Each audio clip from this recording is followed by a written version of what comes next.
More big street protests in Nigeria by the Catholic Church and thousands of its adherents against what they say is growing pervasive insecurity in the country. The target, President Buhari, who they say has kept silent in the face of the worsening problem of violence in the country. A deafening silence, they say, is deepening the sense of mistrust across Nigeria. So what difference will these protests make, and what happens next? We'll speak to the organizers of the demonstrations in a moment.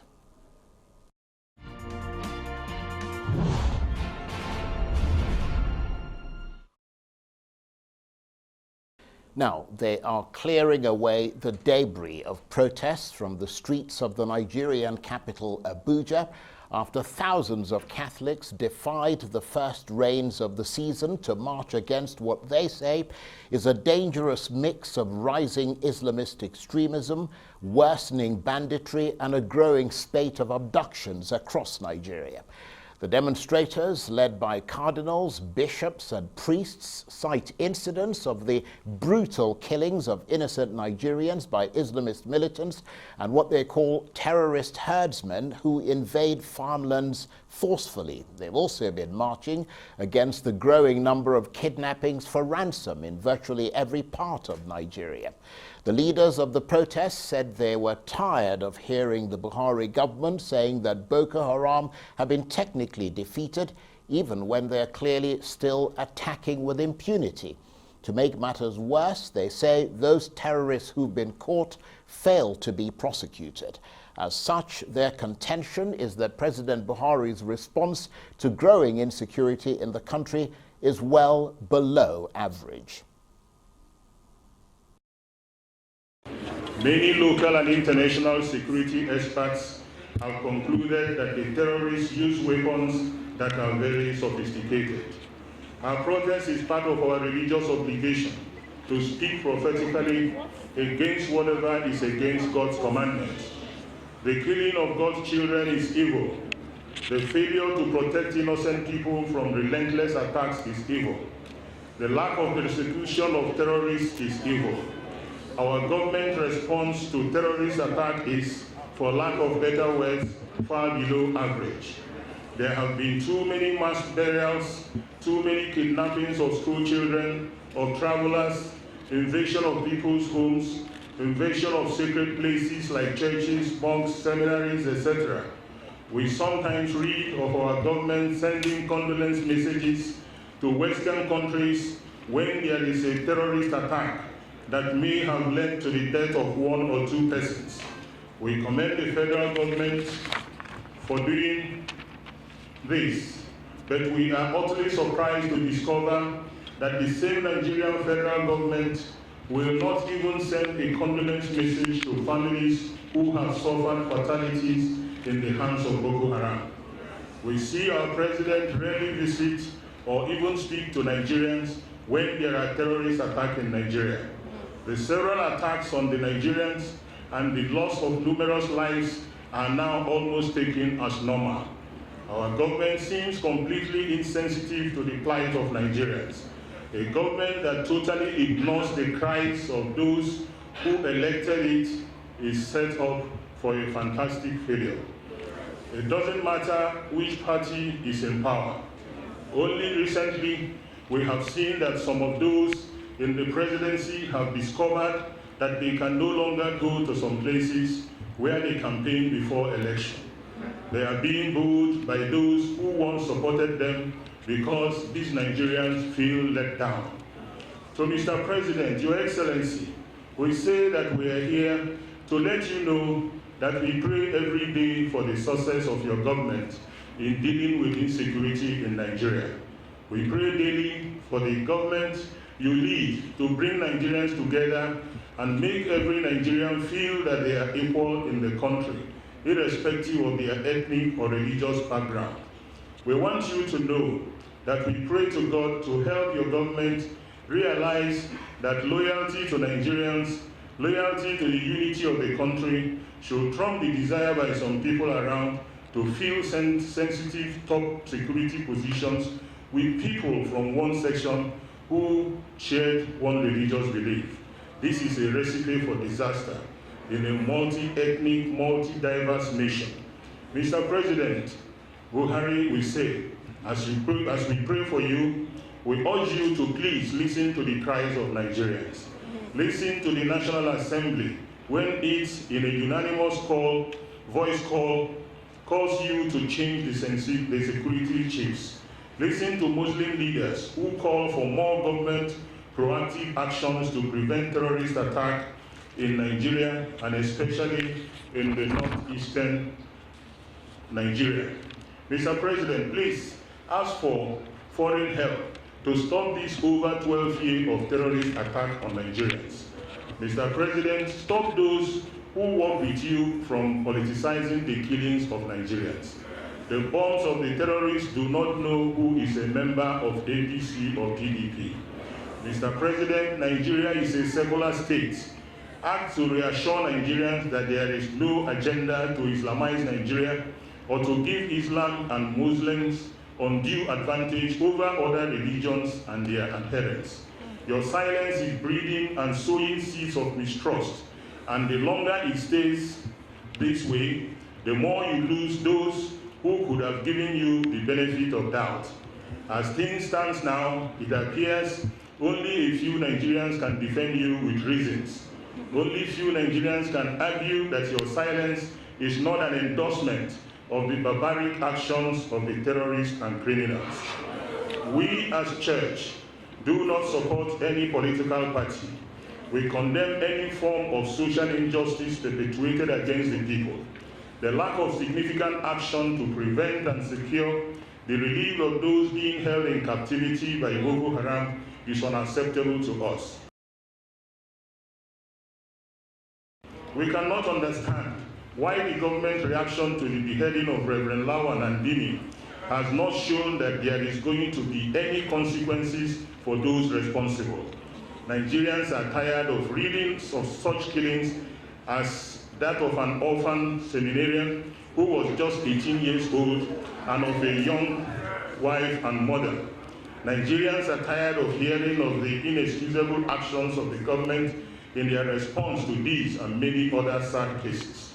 We, the Catholic bishops of Nigeria, call on the international community to come to the aid of Nigeria. We must see ourselves as a global family in the world. And that's a very long snippet from that protest that took place in Abuja on Sunday, led by priests, bishops and cardinals, Catholic faithful, but also a lot of non-Catholics who took part in that march, a lot of Christians who are protesting against what they see as the growing problem of insecurity across Nigeria. They also were very concerned that apparently quite a lot of the attacks appeared to be targeting Christians, and they worry that that will fuel bigger divisions between Christians and Muslims in Nigeria. In a moment, we'll be talking to the former Archbishop of the Abuja Catholic Diocese, Reverend John Cardinal Onayekon. But before that, let's listen to Bishop Matthew Kuka, who's one of the very prominent priest activists, if you like, in Nigeria, who's also been talking about the problem of growing insecurity in the country. I mean, for me, it's not about the sack of the service chiefs. The service chiefs were appointed by the president. And he alone has the prerogative, and he takes full responsibility. I'm not sure, I don't know whether that solves our problem, but I think we must also appreciate the fact that this country is not divided into those who support or don't support the government. This country is divided between those who think seriously that evil is evil. Day and night are not the same. And we have come to the crossroads. So this is not politics. It's not about Buhari. It's about where our nation is going. So I don't think that calling for the sack of the service chiefs is necessarily a solution. It's an expression of how Nigerians feel. Well, as you see, this is what we can do. We don't have an army. This is what we can do as a church, and this is what we've been doing. And this is why it's dangerous for politicians to think that this is about politics or it's about the president. The president has a responsibility. He is our president. And if politicians think that the Catholic Church is speaking against the president, I'm sure the president himself cannot be happy. There's nobody in this country today who is not saddened by what is happening. So the more voices we bring together, the better it is for all of us. That's Bishop Matthew Kuka there talking again about the growing problem of insecurity. As we mentioned, there have been protests in Nigeria.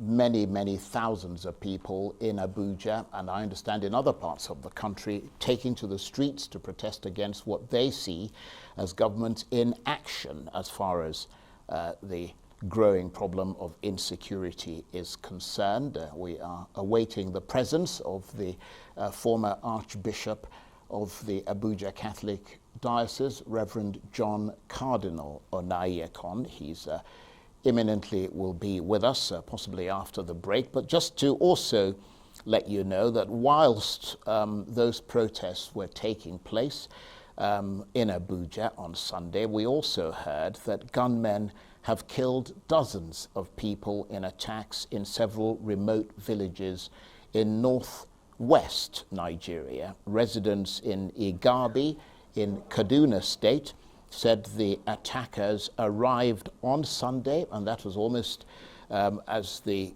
protests were taking place here in Abuja, and started shooting people and burning homes.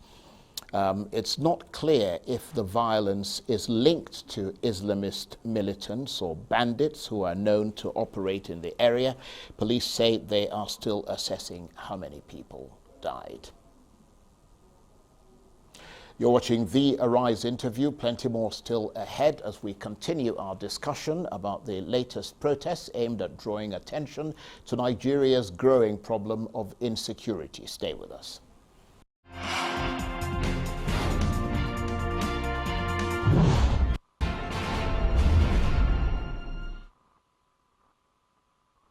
Welcome back to the Arise interview. I'm Charles Aniagolu. They came out in their thousands, snaking through the streets of Abuja in protest at what they say is an unchecked Islamist rampage and general banditry in northern Nigeria, as well as kidnappings for ransom across the rest of the country, crimes they insist are being stoked by the lack of clear, decisive action from the government of President Buhari.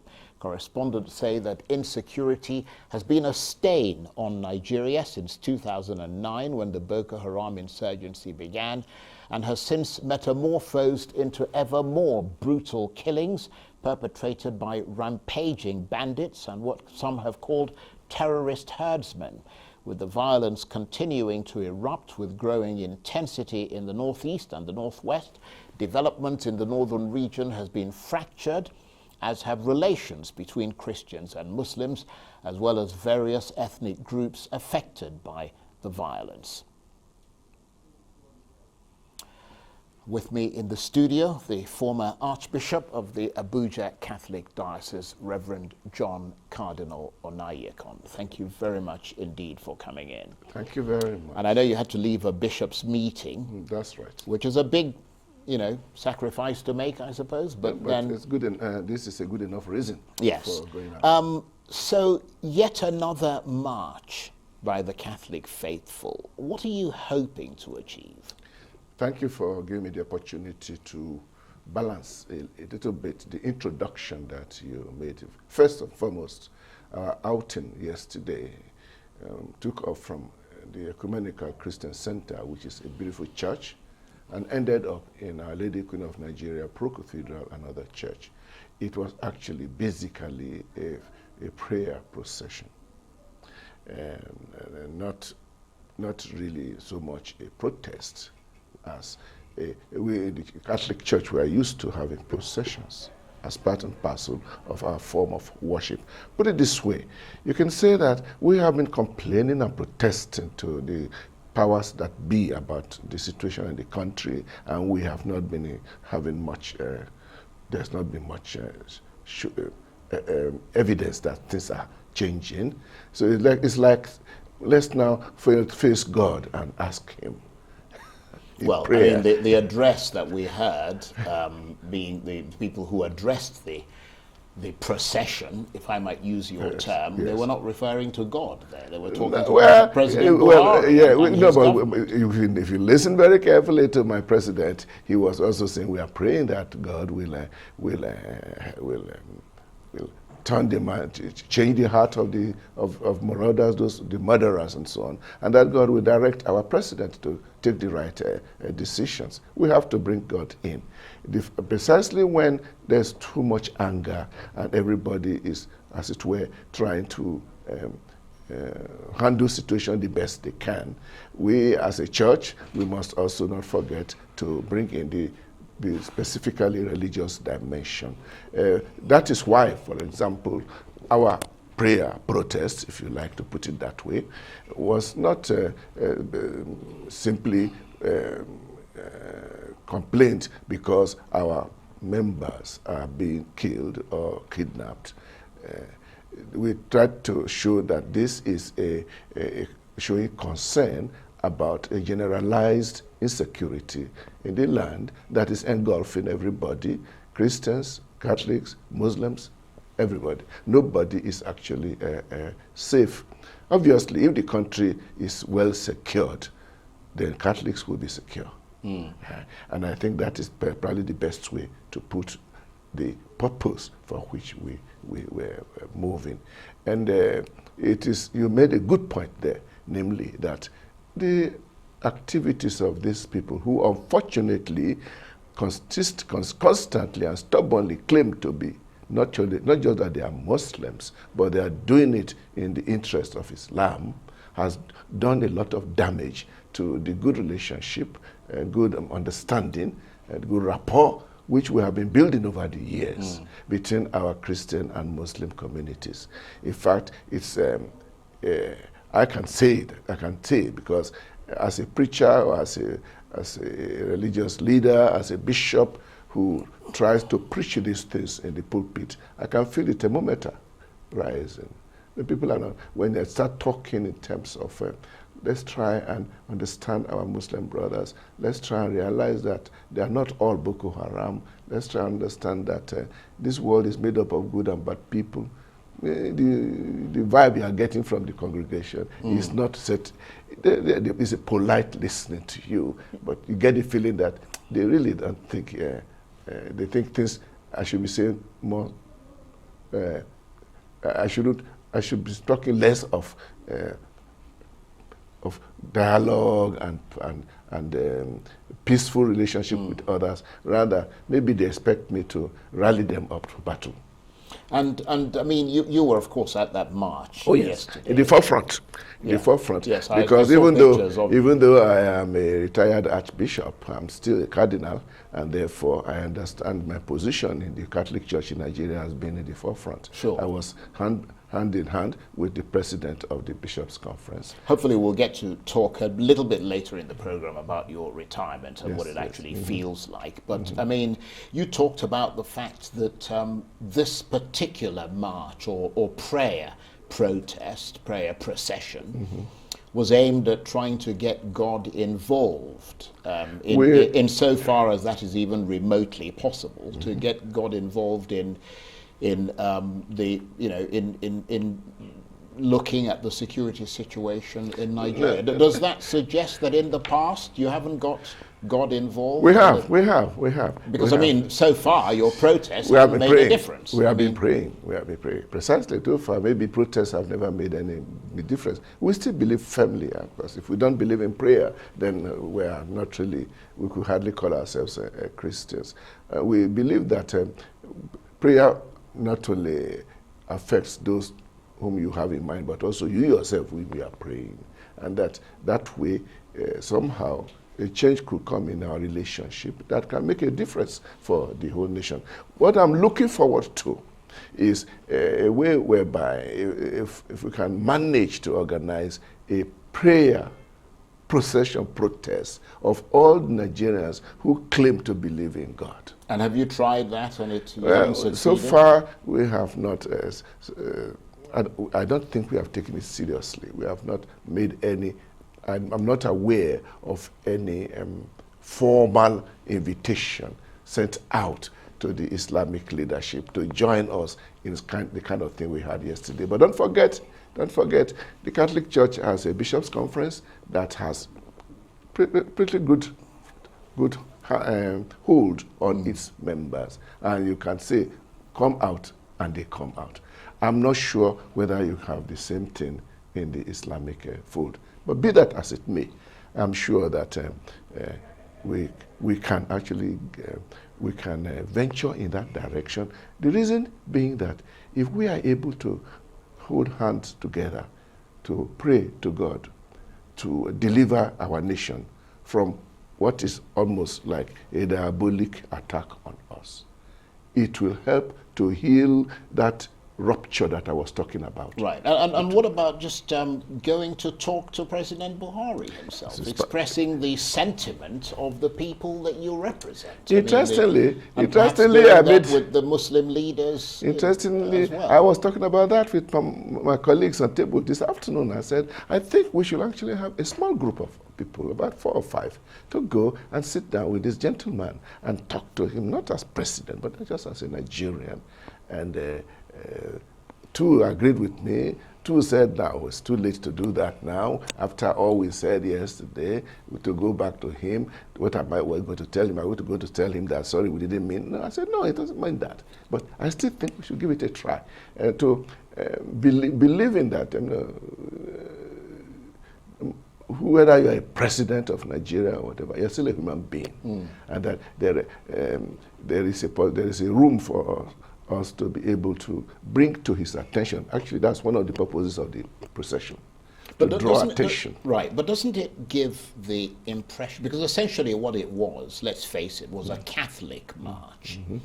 Doesn't it give the impression that Catholics and Christians are being targeted by the violence, but in fact, majority of those who've been killed have been Muslims? That many Muslims are killed is not a great consolation for our own brothers. No, I understand who that. Are killed, but I mean, the seminarians who are killed. No, I understand that. But the consistent theme that emerges from these marches, and a theme that is disseminated globally. I mean, I was looking at the Vatican press. I was looking at, they carried your march. I mean, what they said was that Christians were being targeted in Nigeria. Unfortunately, that is the running discourse. But like I said at the beginning of this our conversation, I would want us to say that we're basically concerned with the spate of insecurity in the land generally, which spares no one. It spares no one. Obviously, if you are going to bring out believers of your faith, you can only deal with those who are on your own, with whom you are familiar. We have no reach to others. We are hoping that what we did resonates with the minds of others who are not members of our church. And nowadays we have social media that comments quickly on issues.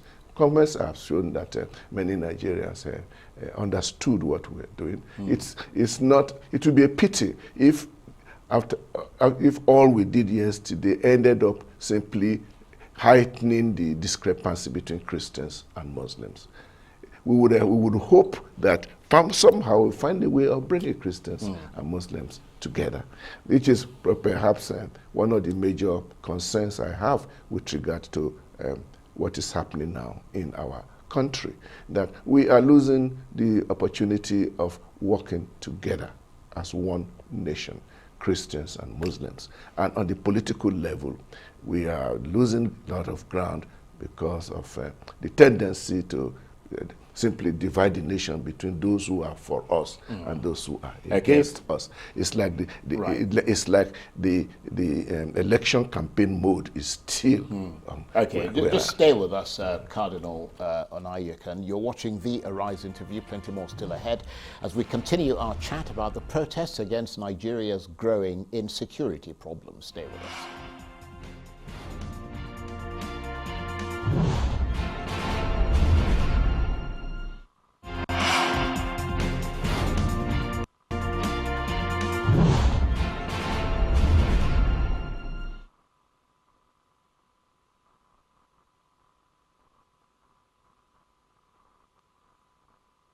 Welcome back to the Arise interview. I'm Charles Anyagolu, and you may know that recently President Buhari sent reinforcements to northern Nigeria by way of helicopter gunships to help fight the growing insecurity in the region. But that did not deter thousands of Catholics who took to the streets of Abuja to protest against what they say is the administration's apparent inability to deal with the crisis. Northern Nigeria, along with the sub-Saharan Sahel region in West Africa, is now the epicenter of the fastest growing Islamist insurgency, with groups linked to Al-Qaeda and Islamic State launching regular attacks in many parts of northern Nigeria, with bandits raging across the region.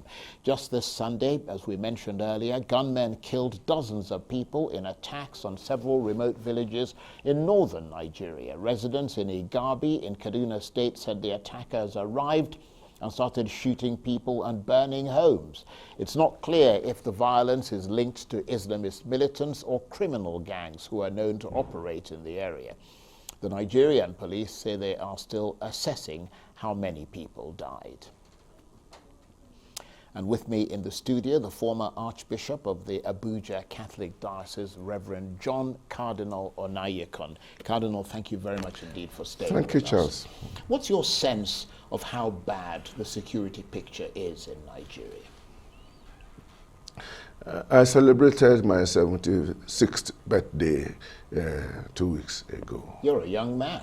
Congratulations. I said that Too because, young to retire. Yes, I say that because I have been around for a long time, and I have not seen it so bad, really. Apart from, even during this famous civil war period, okay, it certainly must have been very bad for those in the war zone. But for the rest of Nigeria living outside the war zone, people move freely around. Yes. So even at the time when we were in a situation of declared war, it was not as bad as this. And what is agonizing is that we cannot understand that the situation of insecurity could have been allowed to degenerate to this extent.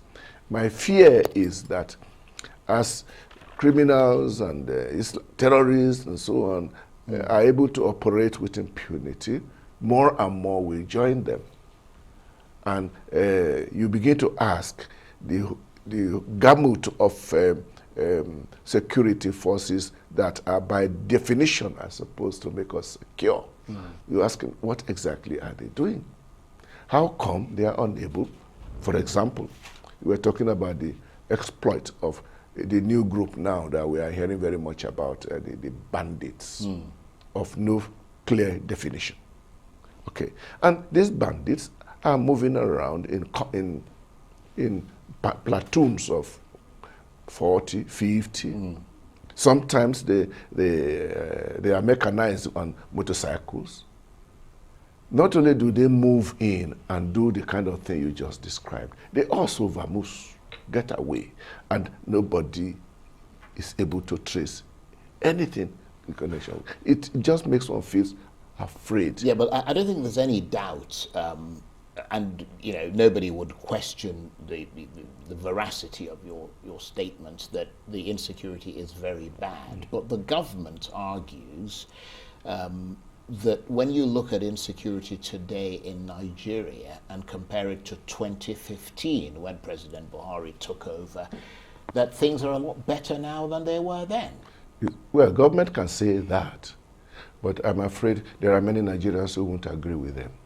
But I mean, because it is what this, exactly it is the, because I mean, if you look at the facts, which I'm sure you look at yourself from time to time, beyond the sentiment of having someone from your fold ending up being killed, if you look at the facts, I mean, there was a time when Abuja was under attack.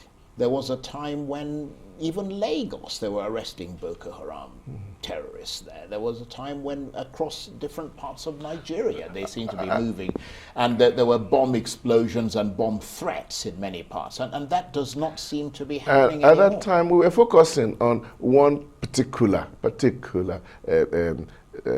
source of insecurity, namely the so-called Boko Haram.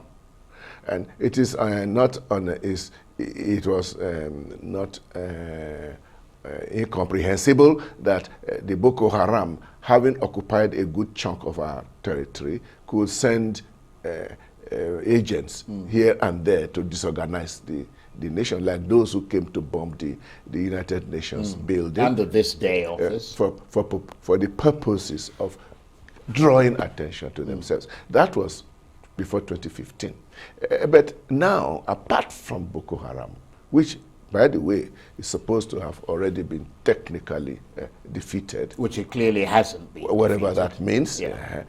Apart from Boko Haram, now we have seen in the last 6-7 years the rise in the famous herdsmen, armed herdsmen, which I hope in the last few months has a little bit calmed down. But it created quite a lot of havoc, and that had no boundaries. They were operating all over the country. True. And it has now become clear that those so-called herdsmen are not the herdsmen that we knew all along.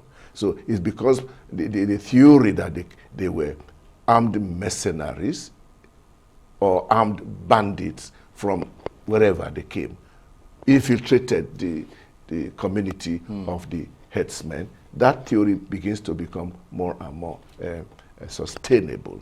That's one. Then there is the spate of kidnapping. They were kidnapping before 2015, but far more now. And kidnapping for a wide range of ransom, depending on how much they can squeeze out of you. Whether the kidnapping is linked with the Boko Haram or is simply a case of bandits and criminals who have found an easier way to extort money than doing the normal armed robbery we all know. We still don't know. And I think this is where the government comes in now. It is, what do we have DSS for? They're supposed to That's dig, the Department of State Security, to dig into why is this thing happening. You shouldn't expect us to be able to find out where they are coming from, who they are. Someone should be able to tell us. So it's good for us to, we are not alone in this world. We are not alone in this world. We have terrorist attacks elsewhere in the world, and we see the way in many countries this thing is handled. When one man is attacked on the street of London, it is the talk of the Well, no, absolutely. But I mean, if you look at other countries, and in fairness, we actually gave the governments a chance to come on this program and defend their record, their security record, and they declined.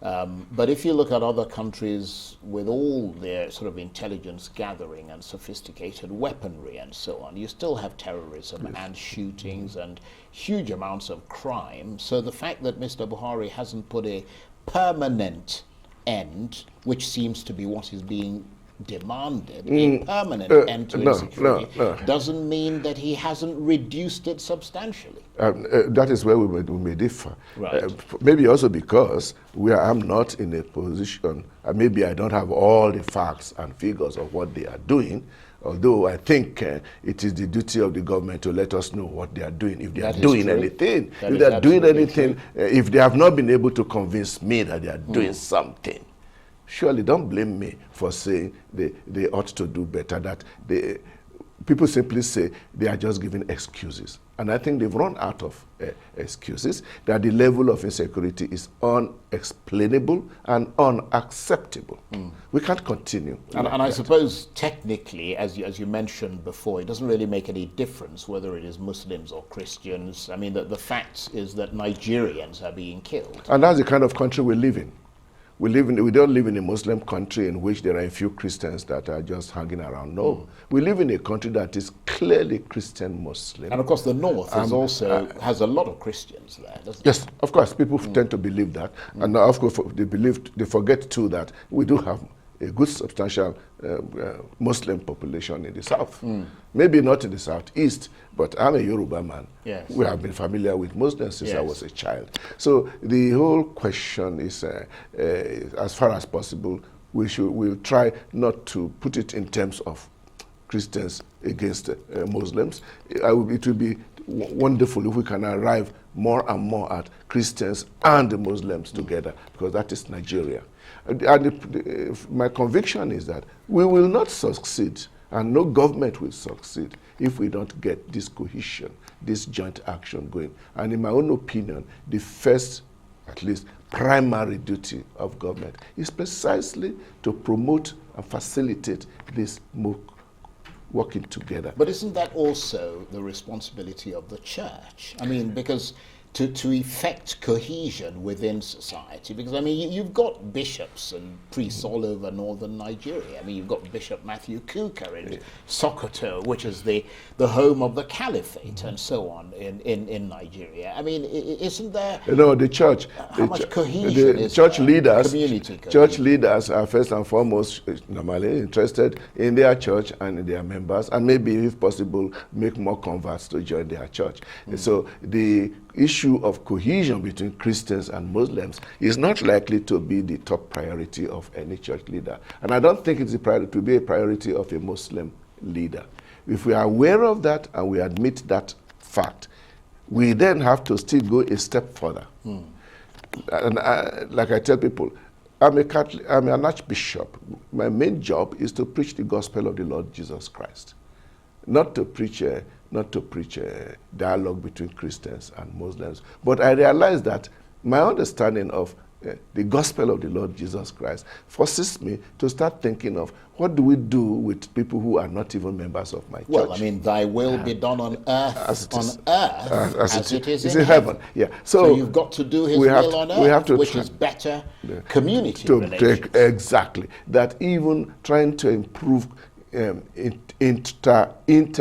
religious cohesion must be seen as part and parcel of what our preaching of the gospel is all about. Stay with us, Cardinal. We'll talk to you some more in a moment. You're watching the Arise interview. Plenty more still ahead as we continue our chat about the protests against Nigeria's growing insecurity problem. Stay with us.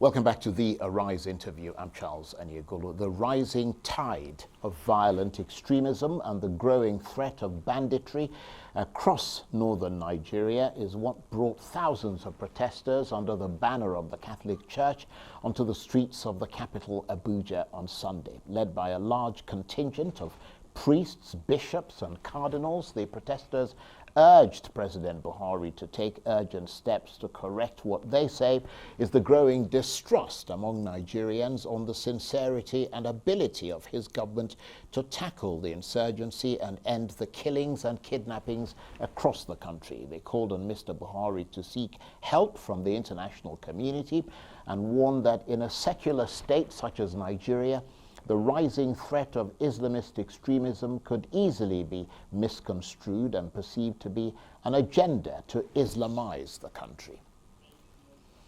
With me in the studio, the former Archbishop of the Abuja Catholic Diocese, Reverend John Cardinal Onayekun. Thank you very much, Cardinal, for staying with us. One of the... May I remark? Sure. I know somebody did make a point about inviting foreign powers to help us. I'm one of those who is always allergic to such calls. And especially if by foreign powers, you are talking about a particular foreign power that we are all familiar with, that is making itself the policeman of the whole world. If you're talking of the United States. Well, actually, they're very reluctant to be the policeman of the world. Well, I hope. Under President Trump. For the simple reason that... Look after your country, do whatever you want to do. We should put all our effort to ensure that we take good care of ourselves. I think certainly equipment. And not expect others to come and tidy our house for us, unless we invite Her Majesty's government to come back. No, but for me, I do not think it is the way to go. Right. Well, if we have no confidence in those who are ruling us now, that does not translate necessarily into the fact that we have lost confidence in us. No, of course, it depends on the extent to which you're going to We still have confidence in ourselves, of course, and the ability of Nigerians to put their house But in it depends on the extent to which you're going to elicit international support. No, that it doesn't mean boots on the ground. Well, but it may be greater intelligence sharing, which is happening everywhere anyway. Right. Which is happening. But let me ask you this, Cardinal, because there's been a lot of talk, and just following on what you're saying, about how best, if the Nigerians, which they clearly are charged with dealing with their insecurity situation, if they're going to have to come up with ways to deal with it, what is your reaction to the formation or the suggestion of formation of all these regional security outfits in apparent response to the lack of adequate protection? The bottom line is this: if your life is in danger from known and unknown killers, you should do all you can to protect and defend yourself.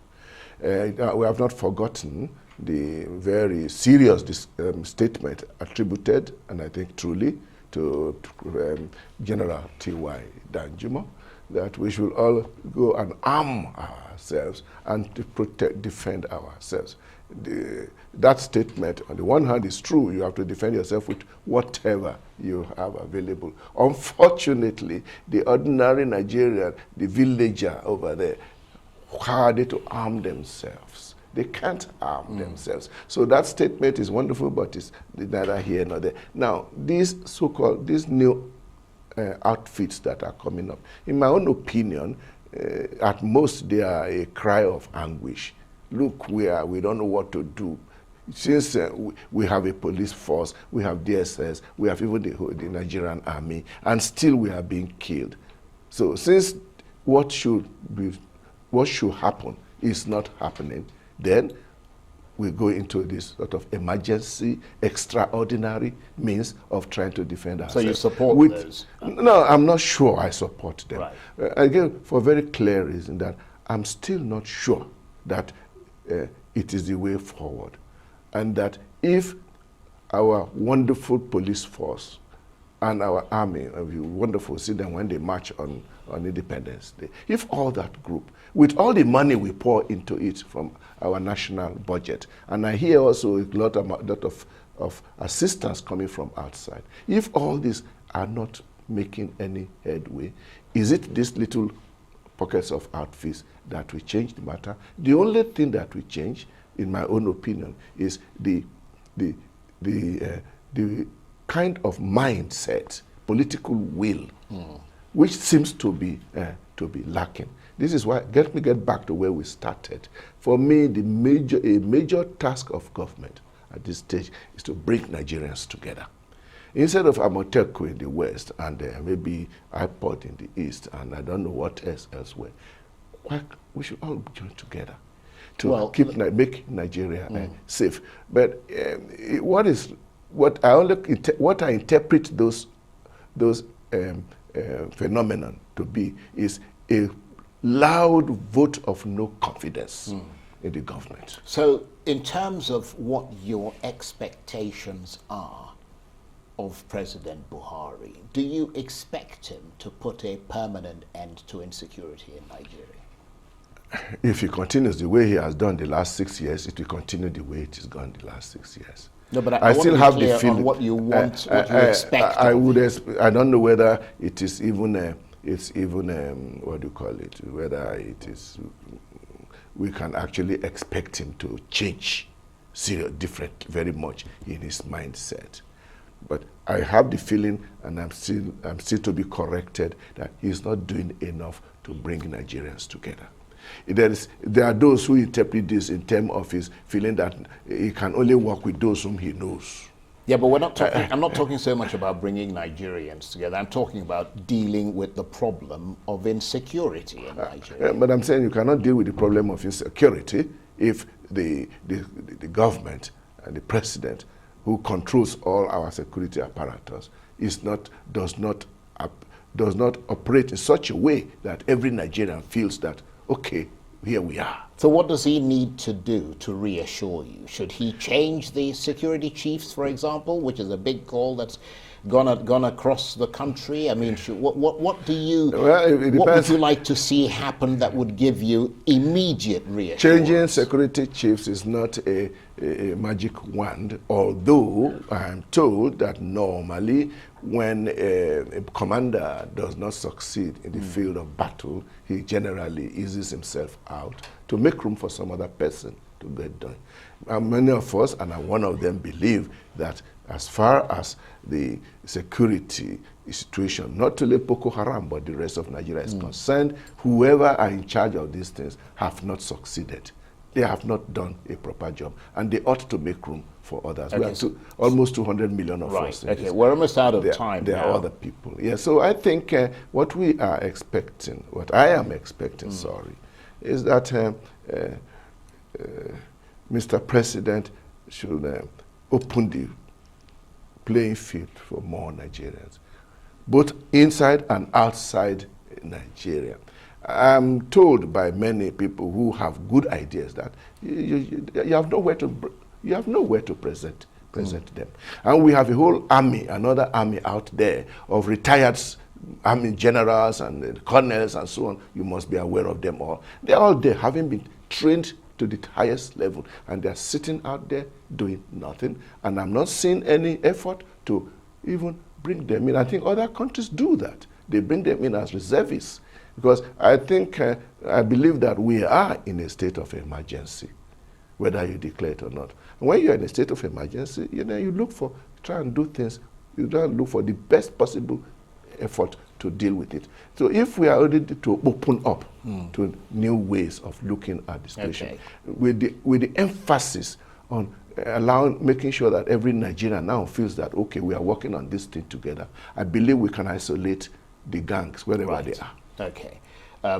The former Archbishop of the Abuja Catholic Diocese, Reverend John Cardinal Onayekon, thank you. My title, actually, which is a Latin title, is Archbishop Emeritus. I love that title. Archbishop Emeritus. I like it too. And I shall remember. It's better than former. Let me just say, how about if I put the two together? Former Archbishop and Archbishop Emeritus, Reverend John Cardinal Onayekon. Thank you very much. Thank you very much, Charlie. That's it for this edition of the Arise interview. Join us again tomorrow from me and the entire team here in Abuja. Bye-bye, and thank you for watching.